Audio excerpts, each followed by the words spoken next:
그 250여 개의 나라를 크게 네 가지로 분류할 수가 있을 겁니다. 크고 큰 나라가 있습니다. 미국입니다. 미국은 굉장히 큰 나라임에도 힘이 있습니다. 그런가 하면 두 번째로는 크고 작은 나라가 있습니다. 러시아입니다. 분명 큰 나라인데 보면 힘이 별로 없습니다. 그런가 하면 세 번째로 작고 또 작은 나라가 있습니다. 벨기에라든지 모로코에 대해서 들어보셨습니까?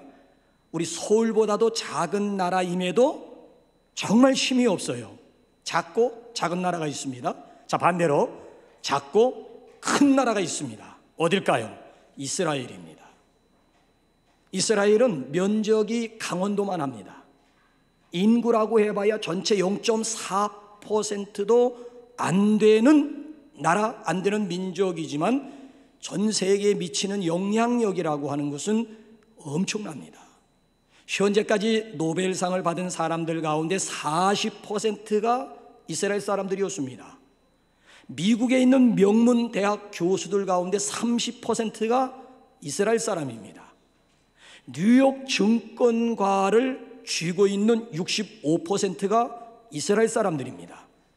자, 우리가 미국의 대재벌 40명 가운데 24명이 이스라엘 사람이라고 한다면 이스라엘이 어느 정도 세계를 향해서 영향력을 끼치고 있는가를 충분히 실감할 수 있지 않겠습니까?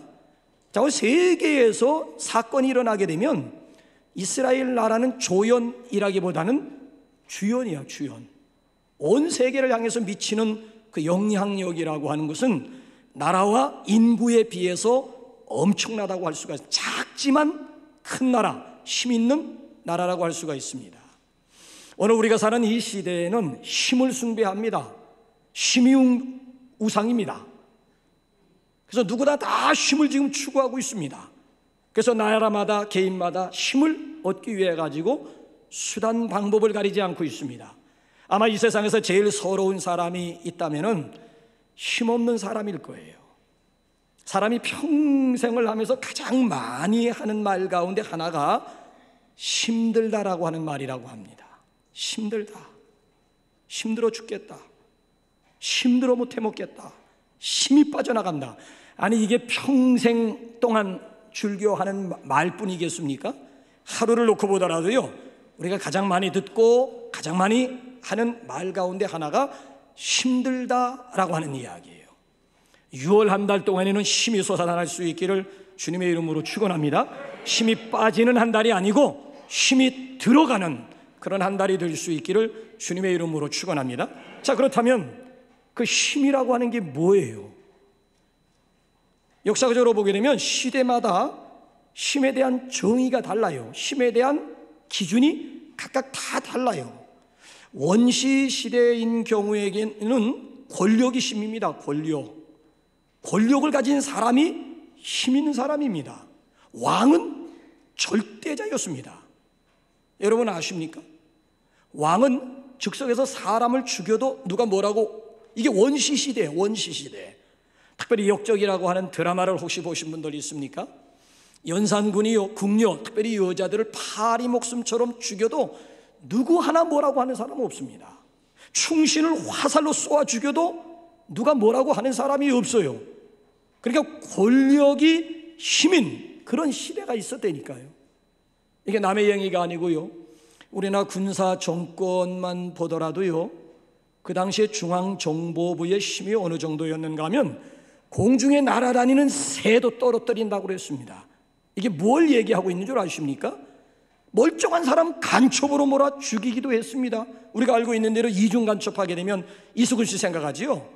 이수근 씨 물론 사형당하고 말았습니다만 이중 간첩 아니었다면서요. 그래서 훗날 재판부에서 정부를 향해서 68억 원을 유족들에게 보상하라고 판결을 내린 적도 있지 않습니까? 이 권력을 가진 사람이 힘인 시대가 있었다니까요. 아니, 지금도 최순실 아줌마 보라고요. 지금이 어느 시대인데 권력을 등에 업고 호가호위 해다가 큰 코 다치지 않았습니까? 원시 시대에는 권력이 힘이었어요. 그런가 하면 농경 시대로 넘어오게 되면 경험이 힘입니다. 경험이 있는 노인들이 힘이 있던 시절이 있었습니다. 그래서 그 당시에는 노인들을 존경하고요, 노인들의 경험에 따라서 살아온 거예요. 경험 없는 사람은 경험 있는 사람을 배울 수밖에 없는 그런 시대가 우리 가운데 있었습니다. 다윗을 여러분 놓고 한번 보세요. 아버지 밑에서 아버지의 양들을 기르면서 경험을 쌓기 시작을 합니다. 그래서 사자라든지 곰이라든지 아니면 들짐승들이 양들에게 달려올 때에는 물맷돌 가지고 대적을 하기 시작을 합니다. 물맷돌. 여러분, 그 경험이 쌓여가지고 마지막에는 결정적인 순간에 골리앗을 물맷돌로 때려 눕힘으로 말미암아 이력 스타가 되지 않습니까? 그동안 쌓은 경험의 종합체라고 할 수가 있는 거예요.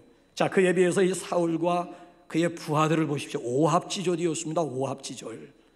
글쎄, 왕인 사울이 어린 쬐끄만 소년 다윗을 두려워했다니까요. 이 경험이 무서운, 이 경험이 힘인 시대가 있었습니다. 자, 그러다가 이제 산업화 시대로 접어들면서, 산업화 시대의 힘은 뭔 줄 아세요? 기술이었습니다. 기술 있는 사람이 대우받는 시대로 바뀌어지게 된 거예요. 그래서 시골마다 다 시골을 등지고 도시로 다 떠나. 왜? 기술 배워가지고 돈 벌겠다라고 하는 것이 그 당시의 인생 또는 그 당시의 삶의 목적이었으니까. 여러분 경험하셨는지 모르겠습니다만은 자동차라든지 전자제품 가게에 가게 되면 부품값은 별로 안 들어요. 다 무슨 비용인 줄 아세요? 기술자 수리비입니다. 부품, 자동차, 전자, 부품 그거 별로 안 든다니까. 몇 푼 안 된다니까. 그럼에도 불구하고 왜 이렇게 비싼 비용을 지불해야 되느냐? 다 기술자들의 수리비 되니까, 수리비. 그래서 너도 나도 할 것 없이 기술 배우겠다고 보따리 싸던 시절이 우리에게 있었어요. 자, 그러다가 이제 산업화 시대를 거치면서 자본주의 시대로 접어들게 되었지요. 자본주의 시대의 힘이 뭔 줄 아십니까? 뭐니 해도 머니가 제일이야. 뭐니 해도 머니가 최고. 돈 있는 사람들이 힘인 시대가 된 거예요. 돈 있는 사람. 그러니까 신이 따로 없었으니까 그냥 여러분 황금 만능주의를 부르짖게 된 거예요. 그러니까 여러분 한번 보세요.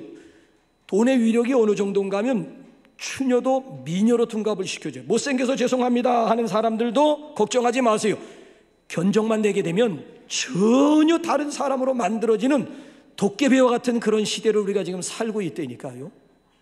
아니, 상놈도 전에 양반 만들기도 하고요, 당장 죽어가는 사람들도 돈만 있으면 살아나는 거. 돈 없으면 벌써 조세상 사람 될 사람들 우리 가운데 많습니다. 돈 때문에 아직까지도 그 생명이 지금까지 붙어 있는 거예요. 이 돈의 힘이라고 하는 것이 자본주의 시대에서는, 그러니까 막 밤에 잠을 자더라도 막 돈 하면서 막 잠꼬대를 할 정도로 자본주의 시대에는 돈이 힘입니다. 돈. 자, 요즘을 일컬어서 우리는 무슨 시대라고 얘기를 하고 있는가 하면 인터넷 시대라고 얘기를 해요. 자, 인터넷 시대의 힘은 뭘까요? 정보입니다. 정보. 프란시스 베이컨이 정보가 곧 힘이다라고 하는 이야기를 했잖아요. 정보가 힘이니까. 정보가, 우리나라에는 아직까지도 통밥 문화가 남아있어요. 이젠 통밥 가지고 통하는 그런 시대는 이미 지나갔습니다. 통밥 가지고 안 돼요. 정보가 힘이니까. 정보. 그러니까 정보가 돈이고 정보가 힘이고 정보가 승리가 되는 거예요. 정보. 그래서 옛날에 그 땅들에 대한 정보를 미리 입수해가지고 부자 된 사람들이 얼마나, 물론 10중 8구는 다 쫄부들이 들고 말았습니다만은 어쨌든 정보가 곧 힘입니다. 자, 그렇다고 한다면은 오늘 우리 현대화된 이 시대의 특징이 뭔 줄 아세요? 하이테크 시대가 아니에요. 하이터치 시대도 아니에요. 지금은 유비쿼터스 시대라고 얘기를 해요. 유비쿼터스라고 하는 것은 한마디로 말씀을 드리면 모든 것이 다 종합화가 되어져 있는, 시간과 공간을 완전히 뛰어넘는 그런 시대를 일컬어서 유비쿼터스 시대라고 이야기를 해요. 자, 물론 권력도 힘이기 때문에 중요해요. 경험도 힘이기 때문에 중요해요. 기술도 힘이기 때문에 중요해요. 돈도 힘이기 때문에 물론 중요합니다. 더 나아가서 정보도 힘이기 때문에 중요해요. 근데 모든 것을 뛰어넘는 유비쿼터스 시대의 가장 큰 힘이 무엇이라고 생각하십니까? 만군의 주 여호와 하나님이 힘인 줄로 믿습니다.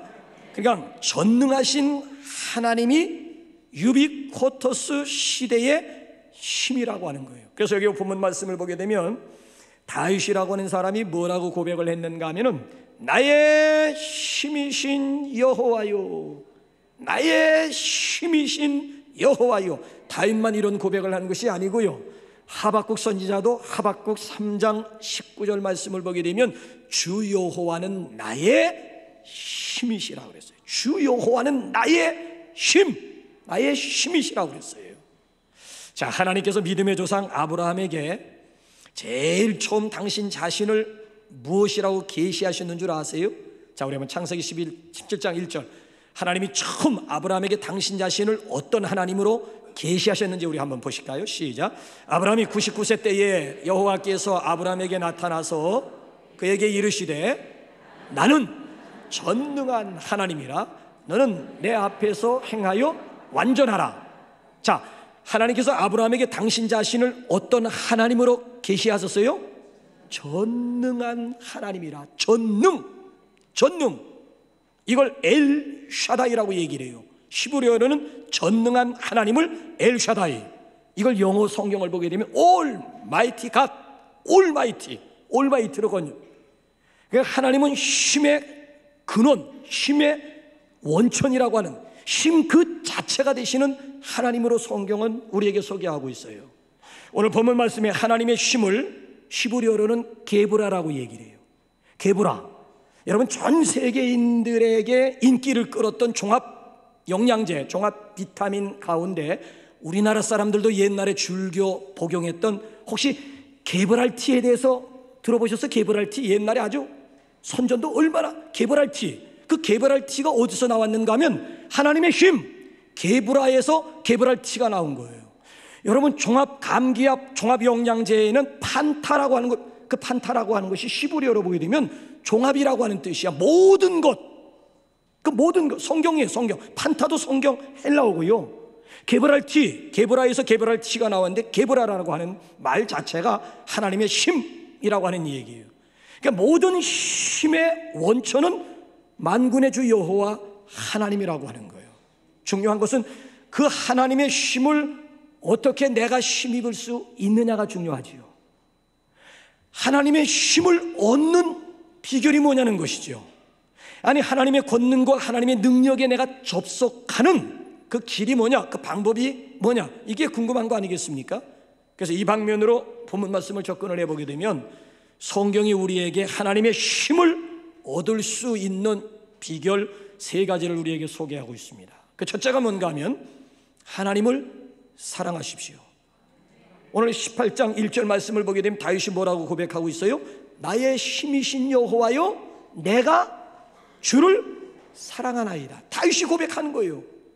그러니까 하나님은 당신을 사랑하는 자들에게 당신의 힘을 주신다라고 하는 약속이에요. 다윗이 어떻게 하나님을 사랑했는 줄 아십니까? 여러분들은 어떻게 하나님을 사랑하고 계십니까? 대부분 성도들에게 있어서 사랑이라고 하는 것이 추상명사예요. 립서비스로 끝나는 경우가 입으로만 하나님을 사랑한다고 고백하는 성도들이 얼마나 많은지.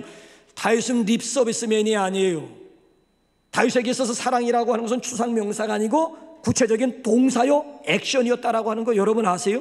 다윗이 어떻게 하나님을 구체적으로 사랑을 했는지 아십니까? 3가지. 시편은 다윗의 작품인데 다윗이 쓴 시편을 전체적으로 종합을 해보게 되면 다윗의 하나님 사랑하는 길, 사랑하는 방법은 구체적으로 3가지였어요. 그 하나가 뭔가 하면은 하나님의 눈과 마음이 항상 여기 있으리라 했던 성전 사랑으로 눈에 보이지 않는 하나님을 사랑한 거예요. 하나님 사랑을 성전 사랑으로 고백을 한 거예요. 내 집보다도 하나님의 집을 더 귀히 여겼던 사람이 다윗이라고 하는 사람이에요. 나는 백향목궁에 거하면서 하나님의 법궤가 휘장 안에, 천막 안에 처박혀 있는 것이 너무 가슴 아파가지고 다윗이라고 하는 사람은 성전을 지으려고 그래요.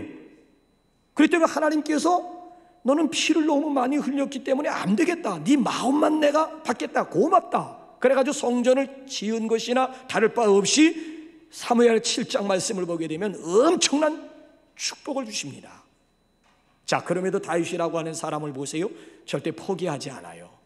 하나님의 성전을 하나님은 안 된다 그래서 넌 군인이기 때문에 넌 피를 많이 흘려서 피 흘린 사람 손 가지고 어떻게 하나님의 성전을 지을 수가 있느냐? 안 된다고 그랬어. 그럼에도 불구하고 이 다윗이라고 하는 사람은 역대상을 보게 되면 포기하지 않고 성전을 짓기 위해서 모든 건축 자재들을 그것도 최고급으로 당신네 나라에서 나지 않는 레바논에 있는 백향목까지 다 수입을 해가지고 성전 건축 자재를 다윗이라고 하는 사람이 다 준비한 거예요. 그리고 그의 아들 평화의 사람 솔로몬의 손에 의해 가지고 7년 동안 하나님의 성전이 지어지게 되었다라고 하는 이야기예요. 다윗의 하나님 사랑이라고 하는 것은 립서비스가 아니라니까요. 말로만이 아니라니까요. 구체적으로 하나님의 눈과 마음이 머물러 있는 성전, 눈에 보이는 성전을 사랑하는 것으로 눈에 보이지 않는 하나님 사랑을 고백을 했고요. 두 번째로는 하나님의 말씀을 가까이 하는 것으로 눈에 보이지 않는 하나님 사랑을 고백을 했습니다. 그래서 시편 가운데 보면은 하나님의 말씀은 꿀과 송이꿀보다 더 달대요. 하나님의 말씀은 노인들의 지혜와 명철보다도 하나님의 말씀이 더 승하대요. 그래서 집에 가서 시간 있는 분들 제가 숙제를 하나 드리겠는데 시편 19편과 시편 119편을 한번 읽어보세요. 공통점이 뭔 줄 아세요? 시편 19편이나 시편 119편을 보게 되면 구구절절마다 하나님의 말씀이 빼놓은 구절, 그러니까 구구절절마다 하나님의 말씀을 찬양하고 있는 다윗만의 고백이 소개가 되고, 이건 놀라운 일이 아닐 수가 없는 거예요. 눈에 보이지 않는 하나님 여러분을 어떻게 사랑한다는 얘기예요. 그분의 말씀을 구체적으로 매일 가까이 하는 가운데 그분 사랑을 고백했다라고 하는 이야기예요. 나는 우리 남북교인들이 1년에 한 차례 정도는 좀 주보에 여러분들의 이름이 좀 올랐으면 좋겠어. 남들은 벌써 20독 통독이라고 가지고 주보에 20번씩이나 이름이 오르내리는데, 아니 신앙생활 10년, 20년, 30년 해도 한 번도 주보에 이름 오르지 못하는 교인들은 뭐냐 이거야 도대체.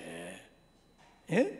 아니 하나님 사랑한다고 해서 그분의 말씀에 귀를 기울이지도 않고 그분의 말씀을 가까이 하지도 않으면서 뭘 어떻게 하나님을 사랑한다는 얘기인지 저는 도대체 이해가 안 되는 거예요. 아니 주보에 20번 이상 이름을 오르는 사람들은 뭐며, 한 번도 지금까지 내가 남북교회 19년 지금 목회하면서 한 번도 이름 한 번, 주보에 이름 한 번, 통록란에 내 이름 석자 한 번 오르지 못하는 그런 교인들은 도대체 뭐냐 이거예요. 도대체 신앙생활이 뭐냐 이거예요. 하나님 사랑의 길이 뭐냐 이거. 그분의 말씀을 우리가 귀히 여기고 그분의 말씀을 가까이 넣는 것 자체가 그분을 사랑하는 구체적인 고백이 될 수가 있음을 다윗을 통해서 공부하게 되고요. 또 한 가지는 다윗이라고 하는 사람은 기도로 하나님 사랑을 구체적으로 고백을 하게 됩니다. 오늘 여기 본문 말씀을 여러분 한번 보세요. 3절 말씀을 보게 되면 다윗이 뭐라고 고백합니까? 내가 찬송받으실 여호와께 아뢰리니, 내가 찬송받으실 여호와께 아뢰리니. 그 다음에 6절로 넘어가 보세요. 내가 환난 중에서 여호와께 아뢰며 나의 하나님께 부르짖었더니 그랬습니다. 그러니까 시편 자체가 찬양이요 기도요 간구거든요. 그러니까 기도의 정의가 뭐예요? 하나님께 아뢰는 거예요. 기도가 뭐예요? 하나님께 답답할 때마다 cry out, 부르짖는 것이, 이게 하나님과 더불어 대화하는 것이 기도예요. 하나님을 만나는 행위가 이게 기도예요. 그러니까 하나님의 능력에 접속하는 길이 어디에 있는가 하면 그게 바로 기도라고 하는 거예요. 기도를 통해서 하나님과 대화하고 하나님과의 친밀감을 누리고 하나님의 도움을 기도를 통해서 얻는 것. 그러니까 다윗은 하나님을 사랑하는 것이 당신과 자주 만나서 대화를 나누는, 안 보면 마음 멀어진다고 그러잖아요. 그러니까 다윗은 무시로 하나님과 대화하는 거예요. 시편 전체가 다윗의 기도고 다윗의 찬송이고 다윗의 간구 내용들이라니까요. 그러니까 자주 하나님 앞에 나와서 하나님과 더불어 대화를 나눈 것으로 하나님의 사랑을 구체적으로 고백을 했습니다. 그래서 오늘 여기 본문 말씀을 보게 되면 우리는요 그렇잖아요. 하나님의 도우심이 없이는 한시도 살아갈 수 없는 그런 세상을 살아가고 있지 않습니까?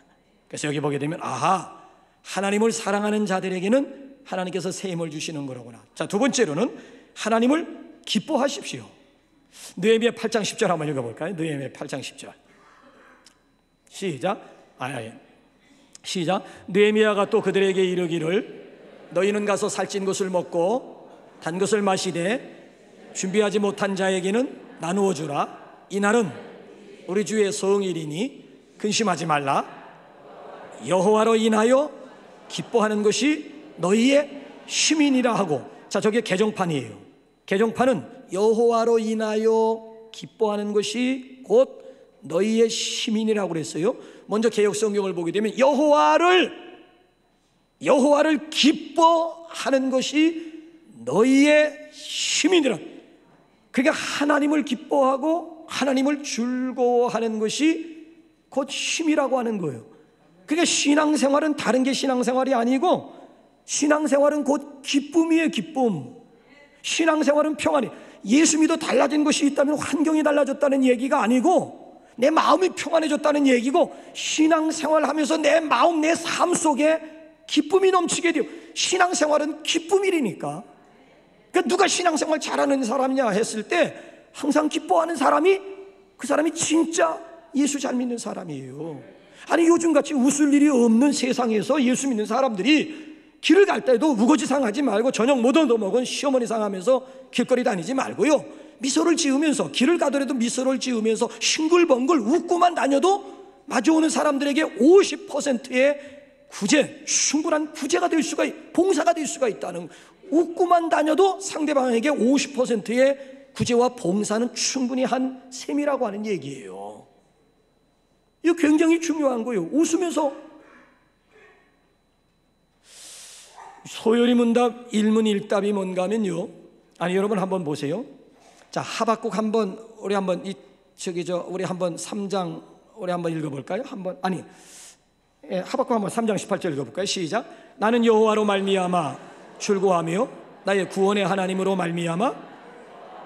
자, 오늘 본문 말씀을 보게 되면 여호와로 인하여 기뻐하는 것이 너희의 힘이라고 그랬어요. 자, 거기 보면 느헤미야뿐만이 아니고 저기 보면 하박국 선지자도 똑같은 얘기예요. 여호와로 말미암아 즐거워하며 하나님으로 말미암아 기뻐하리로다. 그러니까 소요리 문답 일문일답을 보게 되면 사람이 제일 되는 목적이 무엇이냐, 이에 대한 답이 뭐예요? 하나님을 영화롭게 해드리는 것과 영원토록 그를 즐거워하는 것입니다. 이게 일답이야, 일답. 자, 사람이 제일 되는 목적이 있다면 하나님을 영화롭게 해드리는 것이 첫 번째고, 그 다음에 두 번째로는 영원토록 그를 즐거워하는 것이다. 여기서 많은 사람들이 뭐라고 생각을 하고 있는가 하면 내가 하나님을 즐겁게 해드리고 내가 하나님을 기뻐하는 것으로 그렇게 오해를 하는 분들이 있더라고요. 아니에요. 내가 하나님을 즐겁게 해드린다는 얘기가 아니고 내가 하나님 때문에 즐거워하고 내가 하나님 때문에 기뻐한다라고 하는 얘기. 그러니까 우리 예수 믿는 사람들은 항상 기쁘게 살아야 되고 즐겁게 살아야 되는 거예요. 아니, 목사님 즐거워할 일이 있어서 즐거워하는 게 아니니까. 그건 세상적인 논리고 세상 사람들이나 하는 얘기예요. 세상 사람들은 환경과 조건, 여러 가지 여건들로 인해서 기뻐하며 즐거워하며 박수치며 춤을 추고 있잖아요. 우리 예수 믿는 사람들은 세상적인 환경이나 세상적인 조건 때문에 즐거워하는 사람들이 아니고 기쁨의 근원 되시는 하나님 때문에 즐거워하고 하나님 때문에 행복한 사람들이 그리스도인들이라고요. 그러니까 우리는 항상 기뻐하는, 항상 기뻐할 수가, 왜? 환경으로 인해서 기뻐하는 사람들이 아니기 때문에 얼마든지 가능하다는 얘기예요. 지난번에 그 의학자들이나 과학자들도 이구동성으로 무슨 얘기를 했는가 하면은 사람이 기뻐하잖아요. 그리고 우리 몸에서 엔돌핀이 나온대. 근데 박장대소를 하게 되면 엔돌핀보다는 몇십 배 더 강력한 다이돌핀이라고 하는 호르몬이 나와가지고 사람을 건강하게 만든대. 정신적으로나 육체적으로나 우울하게 사는 그런 사람들보다는 밝고 명랑하게 웃으면서 사는 사람들이 훨씬 더 오래 살 뿐만 아니라 사는 동안에도 건강하게 살 수가 있다는 거예요. 엔돌핀이, 사람이 막 기뻐하고 웃을 때 엔돌핀이 나오고 막 박장대소할 때 다이돌핀이 나온다는, 속에서부터 우리 몸 안에서부터 힘이 솟아난다는 거예요. 그래서 저기 파주에 가게 되면 송기배 목사님이 아주 차별화된 목회를 하는데 아주 그 교회 교인이라면 당연히 그래야 되는 걸로 알고 있어요. 교회 안에서나 가정 안에서나 길거리에서나 가족들 간에 아니면 교우들 간에 만나서 인사를 나눌 때에는 절대 뭐 안녕하십니까, 뭐 할렐루야, 뭐 샬롬, 아니면 아버지 어머니 오늘 학교에 다녀오겠습니다, 직장 그렇게 인사는 못하게 해요. 그 교회 교인이라면 교회 안에서 만날 때 인사를 한다든지, 가정 안에서 그 전에 뭐 회사 다녀온다, 학교 다녀온다 인사를 한다든지, 학교 다녀왔습니다 인사를 한다든지, 거리에서 교우들 간에 만나게 되면 뭐 악수하면서 안녕하세요 이렇게 인사하는 것이 아니라 15초 동안 소리내서 웃는다는 거예요. 김 집사님 15초. 이 장로님 아버지 어머니 회사 다녀오고 학교에 다녀와서도 아버지 어머니 여러분 15초 동안 웃는다라고 하는 게 이게 쉬운 일이 아니라, 내가 장담하건대 여러분들에게 15초는 15분이 될 거예요. 15초가 여러분 장난이 아니에요. 쉬운 문제가 아니에요. 그러다 보니까 가정 분위기가 달라지고 교회 분위기가 달라지고 행복 에너지가 이 바이러스가 막 확산이, 전도가 저절로 된다. 그 교회는 전도가 그 웃음교회, 웃음전도법이 그 교회를 통해서 나오는 거야. 웃기만 해도 전도가 되더라는. 생각해 보세요. 전도를 하는데 인상 쓰면서 우거지상 가지고 전도하게 되면 상대방이 뭐라고 생각하겠어? 당신이나 예수 잘 믿고 그 얼굴이나 좀 피고 살아. 전도하다 보면 오히려 되레 전도 받는 거 아니겠어요? 당신이나 좀 예수 제대로 믿고 제발 얼굴 좀 피고 살라고. 맨날 구겨진 얼굴 가지고 구기자차만 마시지 말고 당신이나 좀 예수 잘 믿고 좀 피자나 좀 먹고 얼굴에 좀 활짝 피게. 그러니까 그 교회는 그냥 만나면 인사가 15초 동안 소리내서 웃는 것이기 때문에 전도가 저절로 된다. 교회 분위기 자체가 다르고 그 교회 교인들은 가정 분위기 자체가 완전히 180도 바뀌게 되더라는 거예요. 여호와를 기뻐하는 것이 곧 너희의 힘이니라. 6월 한 달 동안도 믿을 수 없는 환경으로 인해서 일희일비하지 마시고 기쁨의 근원 되신 하나님 때문에 즐거워하면서 행복할 수 있기를 주님의 이름으로 축원합니다. 마지막 세 번째로 여호와를 앙망하십시오. 우리가 하나님의 힘을 얻을 수 있는 비결은 여호와를 앙망하십시오. 자, 이사야 40장 31절을 한번 다 같이 한번 읽어볼까요? 시작. 오직 여호와를 앙망하는 자는 새 힘을 얻으리니 독수리가 날개치며 올라감 같을 것이요 다른 박질하여도 곤비하지 아니하겠고 걸어가도 피곤하지 아니하로다. 하나님이 누구에게 새 힘, 독수리와 같은 새 힘을 누구에게 주신다고요? 여호와를 앙망하는 자에게 독수리와 같은 새 힘을 주신다고 약속해요. 앙망이라고 하는 것은 우러를 바랄 망이야. 그러니까 앙망이라고 하는 것은 우러러 바라본다라고 하는 뜻이에요.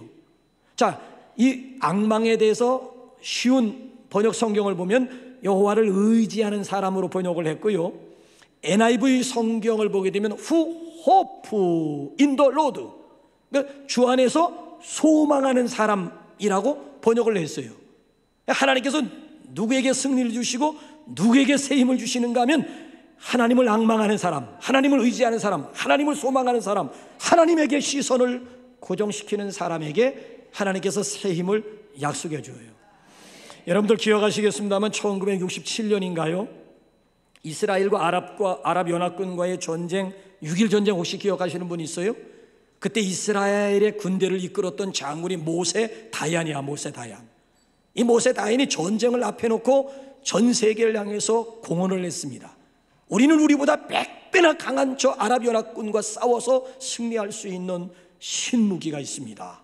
그러니까 많은 사람들이 귀를 쭉, 원자탄, 수소탄보다 더 강력한 신무기를 개발한가 보다 라고 생각을 했는데 웬걸, 우리는 아랍의 연합군과 싸워서 이길 수 있는 신무기는 시편 121편입니다. 많은 사람들이 뭐야가 뭐예요? 전쟁 발발 6일 만에 이스라엘 군대의 일방적인 승리로 그러니까 수억을 대상으로 해가지고 전쟁을 일으켰는데 발발 6일 만에 완전히 상황이, 이게 역사적인 사건이에요. 1967년 역사적인 이건 정말 불가사의한 일이야. 그때부터 사람들이 시편 21편이 121편이 뭔가 시편 121편에 주목하기 시작을 했어요. 내가 산을 향하여 눈을 들리라. 나의 도움이 어디서 올꼬? 나의 도움은 천지를 지으신 여호와에게서로다. 나의 도움은 천지를 지으신 여호와에게서로다. 그러니까 여러분 보세요. 어디를 향해서 눈을 들겠다고요? 여호와 하나님을 향하여 눈을 들겠다라고 하는, 하나님에게 내 시선을 고정, 그분이 주시는 힘 가지고 얼마든지 승리할 수가 있고 얼마든지 힘 있는 믿음의 생활을 할 수가 있다는 거예요. 우리는 지금 힘겨운 싸움을 지금 계속 하고 있습니다. 우리에게는 영적인 싸움이 있잖아요. 공중의 권세를 잡고 있는 마귀와의 싸움도 있고 죄와의 싸움도 있고 내 자신과의 싸움도 있잖아요. 무기력과 무능력, 나태함과 게으름, 아니면 매너리즘, 타성과의 눈에 보이지 않는 무서운 싸움이 있잖아요. 더군다나 우리를 둘러싼 여러 가지 환경과 여건이 있잖아요. 여기서 승리할 수 있는 길이 있다면 그것은 바로 하나님을 앙망하는 것입니다. 하나님에게 우리의 시선을 고정시키는 거예요.